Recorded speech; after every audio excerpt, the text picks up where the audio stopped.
NCERT पढ़ना है नहीं पढ़ना, ये आप अपने टीचर से कंटिन्यूसली पूछिए, मतलब रोज 2 बातें पूछ लीजिए, ठीक है। तो फिजिक्स में क्या होता है कि सबसे पहले तो जो टीचर पढ़ा रहे हैं वो आपको पूरी तरीके से फॉलो करना है, जो टीचर पढ़ा। उसके बाद फिजिक्स का जो मॉड्यूल है सुपर 40 वो पूरी तरीके से 1 to लास्ट पूरा करना। इसके बाद जब आपके पास टाइम बचता है और टॉपिक वाइज भी, जैसे आपने एक टॉपिक लगाया, सपोज आप 1 डायमेंशन मोशन पढ़ रहे हो, आपने लगाया मोशन अंडर ग्रेविटी, तो टीचर ने पढ़ाया, टीचर के नोट्स हो गए, सुपर 40 का मॉड्यूल से आपने मोशन अंडर ग्रेविटी पढ़ लिया।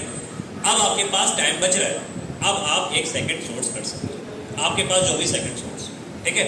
क्या होगा जब आप सेकंड सोर्स देखोगे, हो सकता है उसका पहला क्वेश्चन वही है जो सुपर 40 मॉड्यूल में था, तो हो चुका, दूसरा हो चुका, एक क्वेश्चन आपको चौथा ऐसा मिला, अरे ये नहीं था सुपर 40 के मॉड्यूल में, ना ही सर के नोट्स में, ये वाला क्वेश्चन मैं सर से पूछूंगा। आप अटेम्प्ट करो, आ जाता अच्छी बात, नहीं आए तो सर से पूछना। इस तरीके से आपको चलना प्रायोरिटी वाइज, क्योंकि सर यहाँ पे जो सॉल्व कराएंगे वो सुपर 40 का मॉड्यूल सॉल्व कराएंगे, ठीक है। तो प्रायोरिटी गड़बड़ नहीं होनी चाहिए, ऐसा नहीं होना चाहिए कि सर यहाँ पे सॉल्व कराने आ रहे हैं मॉड्यूल और आप कह रहे हो नहीं आज तो हमने डीसी पांडे का क्वेश्चन लगाया था, तो सब गड़बड़ हो जाएगा यहाँ पे।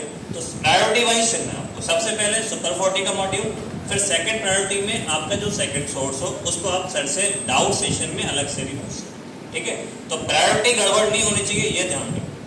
एनसीईआरटी कितनी पढ़नी है ये टीचर आपको बताएगा। कई ऐसे चैप्टर्स हैं जिनमें एनसीईआरटी पढ़नी चाहिए, for example thermodynamics, kinetic theory of gases, इन सब में आपको एनसीईआरटी पढ़नी चाहिए। और वैसे तो बाकी जगह पढ़ लो, कोई नुकसान नहीं है, लेकिन कुछ ऐसे टॉपिक हैं जिनमें इतना थ्योरी होती है जो नॉर्मली नोट्स में, क्लास नोट्स में नहीं आ पाती है, रिफ्लेक्ट नहीं होती है, वो आप एनसीईआरटी जरूर पढ़ें। फॉर एग्जांपल मॉडर्न फिजिक्स का जो पार्ट है वहाँ पे सेमीकंडक्टर का, वो सब एनसीईआरटी हमें सही से पढ़नी चाहिए, इलेक्ट्रोमैग्नेटिज्म में भी पढ़नी चाहिए। कुछ ऐसे टॉपिक्स हैं जो आपको टीचर बताएंगे कि एनसीईआरटी उसकी ज़रूर पढ़नी चाहिए, क्योंकि हर चीज़ को टीचर अपने नोट्स में रिफ्लेक्ट नहीं कर सकता। छोटी छोटी सी बातें एनसीईआरटी में लिखी रहती हैं, वो आपकी टेस्ट में कभी भी आ सकती है। फॉर एग्जाम्पल यही क्वेश्चन आया था एटम वाला, ठीक है, जिसमें कंट्रोवर्सी थी।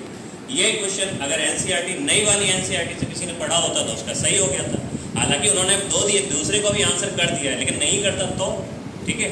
इसलिए न्यू वाली जो एनसीईआरटी है वो आपको खासकर फर्स्ट चैप्टर की तो पूरी पढ़नी है, बाकी का आप टीचर से सजेशन, आपको टीचर पे अपने ब्लाइंड फेथ रखना है, जो टीचर कह रहा है वही करना। बात समझ में आ रही सबको? ये नहीं होना चाहिए कि पता नहीं सर कुछ कह रहे हैं हम कुछ करेंगे, वो नहीं, ठीक है। तो ये वाली चीज़ सबको करनी।